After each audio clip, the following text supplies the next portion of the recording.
Nabilah Islam, she just joined us. She recently ran for Congress in Georgia in a red district.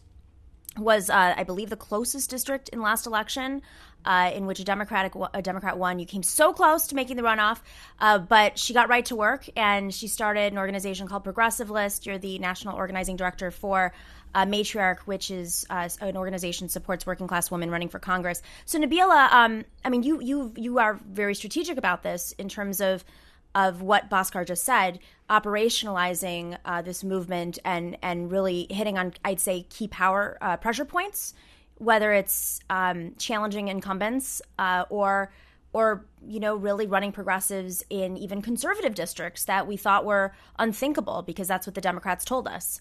So Nabilah, I mean, what do you think is next for us? What's the first policy item you think we should be focusing on if Joe Biden assumes the presidency? Well, I think we should be focused on a couple of things.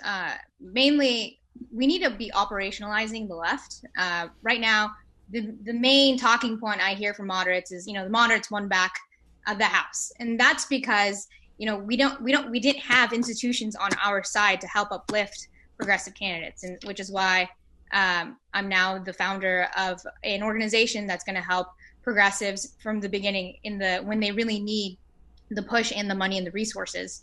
And I really feel like right now, I know that for progressives, Biden wasn't ideal. And I think I caught the tail end of what you were saying in terms of, if we elect him, we're going to have time to organize.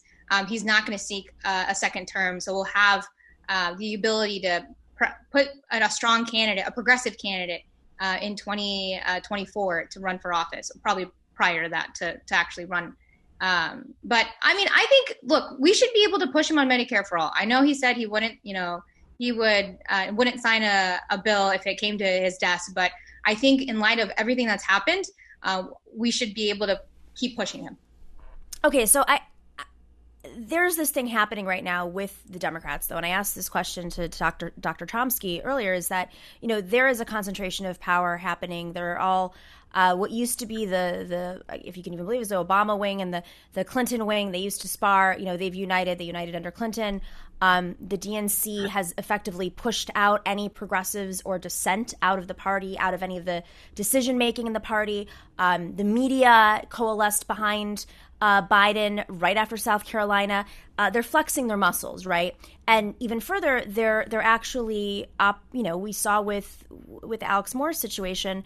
There are smear campaigns. The ones that we see, that was leaked. I'm sure, I have no doubt, actually, that this is happening all across the board with a lot of progressive candidates where they'll find folks to, join DSA and, put out, create some sort of dissent or questions about a progressive candidate based on purity or cancel culture or nothing. So Bhaskar, I mean, both of you actually, but Bhaskar in particular, you have studied these social movements for decades across the world. This is not a new thing, but this is it's a younger movement in this country. A lot of Zoomers, a lot of millennials who really are learning as we go. What can we learn in terms of fighting back and staying focused? What can we learn from previous movements in which this has derailed?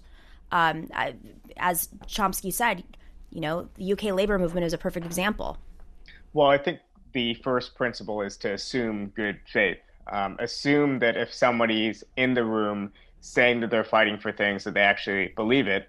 And obviously, if someone behaves improperly, if they take the wrong position, if they're personally, hostile or doing bad acts or whatnot, obviously you try to correct that behavior. But I think assuming good faith is the foundation block for solidarity or for any sort of movement. It's how we prevent agent provocateurs or people who are just plain, idiots and not even, if anything, you could probably be more forgiving of agent provocateurs because they actually have a mission. They're trying to do the same way when Nancy Pelosi is opposing candidates that we support, or she's on the warpath against us, or certain parts of the establishment media are against us. Well, that makes sense in ideological terms, right? It wouldn't really make sense if they were just laying down and letting us primary them, or they were just laying down and letting us reshape a political discourse that's fundamentally not in their class interests and not in their own personal political interests. So I think a lot of these fights that seem unfair, that seem dirty, are perfectly fair in the grand scheme of politics. And we need to just be aware, though, of separating the base of the Democratic Party from a lot of the leaders that they'll vote for. You know, right. My parents, like many brown people in America, are loyal Democratic Party voters. They also love Bernie. So they love the Clintons and they love Bernie. And that's something that doesn't exist on Twitter, but it does exist in the real world. And they love Bernie because he's an honest guy. They think he says what he thinks. They like his demeanor. They like Medicare for all. And they also particularly have no great animus for Nancy Pelosi. And they think that, you know, she's a woman fighting Donald Trump. And that's the little sound bites of media. Like, I don't even think they read the newspaper, just like sound bites that they pick up on CNN or MSNBC and whatnot. And we need to, in other words, make our distinct policy profile, explain how we're different than establishment Democrats, but do it to win over a lot of the people, particularly the multiracial working class base that is still voting for a lot of Democrats, you know, the ones that aren't staying at home but are actually voting. We need to win over those people too.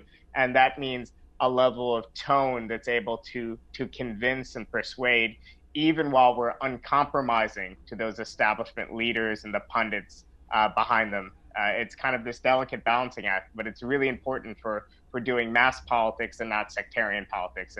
And that's the evolution of our movement in the next few years. We need to keep going from the margin into the mainstream without diluting our program. We need to mainstream our program. Nabilah? I had an idea. I'm sure many people thought about this too, but as far as, you know, there's a lot of politics in politics. And so the establishment, you know, plays every trick that they can. But I'm pretty sure Tom Perez is probably not going to run for another 4 years at the DNC.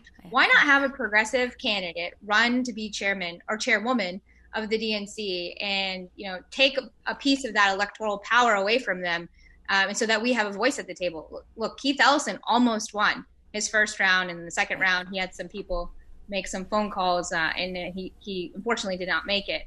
But I think that we can grow our electoral power in the next 4 years through Congress by attacking seats where you have incumbents that with low name recognition. Mm-hmm. Our candidates are interesting. They're transformational. They don't need the most money. They just need enough money. And we just saw what happened this cycle. Like, the people are excited about progressive candidates, and if we can get them the resources to be competitive, I don't see why we don't have a bigger sweep come next cycle, midterm. So I'm excited in terms of our growing power. And it's interesting you say about the DNC, because the first election for DNC chair happened under, you know, after 2016. So maybe that's something that we demand, that's the norm now.